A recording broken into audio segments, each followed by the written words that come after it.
Connaissez-vous la deuxième plus grande espèce de tortue au monde? Non? Eh bien cette vidéo est faite pour vous.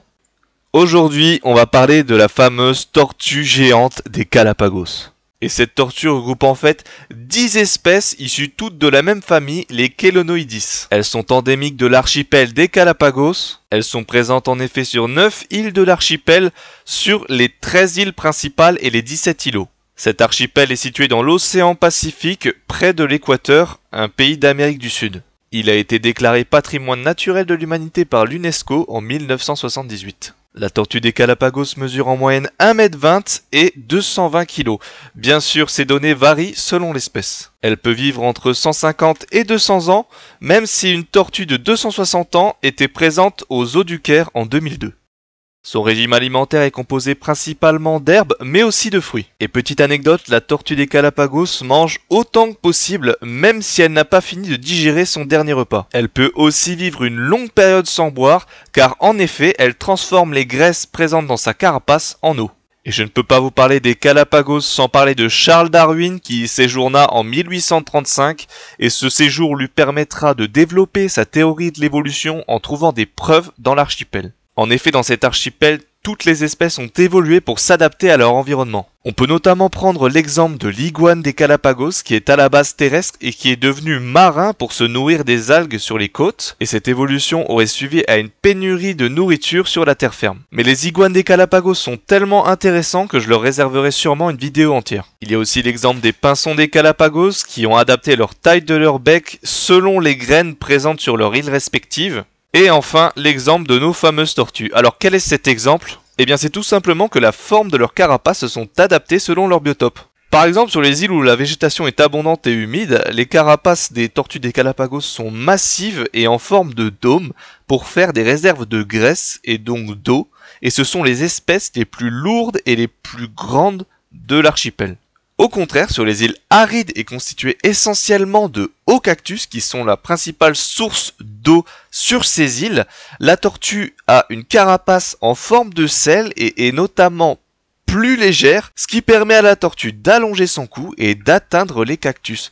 Donc ce qui est marrant, c'est qu'on a observé une véritable course évolutive entre tortue et cactus, c'est-à-dire que les cactus ont grandi pour échapper aux tortues, et les tortues ont fait de même, elles ont grandi pour atteindre les cactus. Et bien sûr, selon les îles, il y a des variations entre ces carapaces, il n'y a pas que ces deux types de carapaces. Tout dépend du biome. Donc de base, on a une espèce de tortue qui s'est adaptée et subdivisée en espèces ou sous-espèces pour s'adapter à son biotope et pouvoir survivre. Les dimensions maximales des tortues des Galapagos est d'1,50 m à 2,20 m selon les espèces et le record de poids est de 422 kg. On est quand même en train de parler de tortues qui approchent la demi-tonne. Génétiquement, les tortues des Galapagos sont plus proches de Chelonoidis chilensis, une tortue d'Argentine. Donc, je précise que les Chelonoidis ne sont pas cantonnés qu'aux tortues des Galapagos. Il y a quelques espèces en Amérique du Sud. Mais cette tortue ne dépasse pas 32 cm et l'archipel des Galapagos n'a jamais été en contact avec le continent américain. Elle est aussi proche génétiquement des tortues géantes des Mascareignes, dont la tortue des Seychelles fait partie. Il y a deux théories pour expliquer la proximité génétique entre tortues géantes des Mascareignes et tortues géantes des Galapagos. La première serait que les tortues soient devenues géantes indépendamment d'une quelconque connexion, donc ce qui ferait référence au gigantisme insulaire que j'ai déjà expliqué dans ma vidéo sur les dragons de Komodo. Et la deuxième serait que les deux espèces dérivent toutes les deux d'une même espèce de tortues géantes qui seraient aujourd'hui disparues.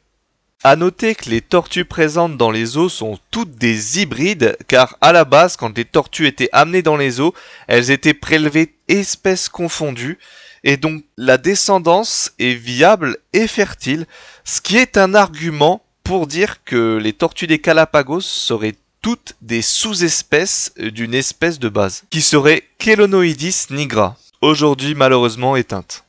La tortue des Galapagos est une grosse dormeuse puisqu'elle est active seulement 8 à 9 heures par jour. Sur les îles humides, les migrations des tortues des Galapagos sont très courantes selon la saison des pluies ou la saison sèche. En effet, elles migrent entre plaine herbeuse et près d'altitude, donc les plaines herbeuses pendant la saison des pluies et les prés d'altitude pendant la saison sèche, car ils sont plus verts en cette période.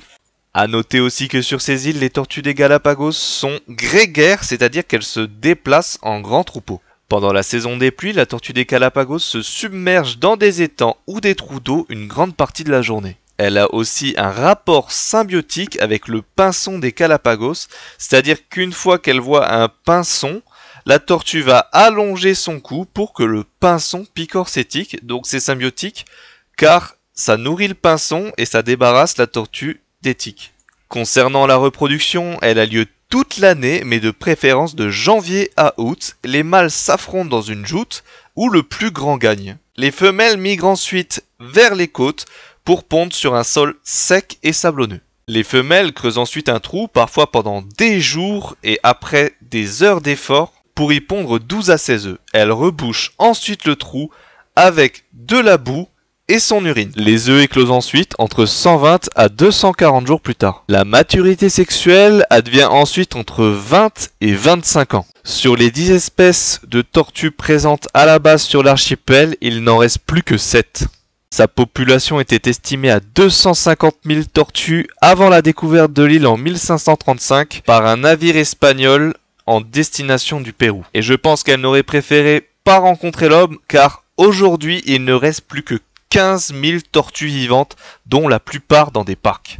La grande raison de ce déclin est qu'entre le 18e et le 19e siècle, les baleiniers et les pirates les utilisaient pour se nourrir et leur fournir de la viande fraîche durant leur long trajet. Comme si ce n'était pas assez cruel, elles étaient retournées pour les empêcher de bouger et elles vivaient plusieurs mois sans manger ni boire avant d'être abattues. On peut faire notamment une mention honorable aux espèces invasives introduites sur l'archipel comme les chèvres, les rats, les porcs et les chiens.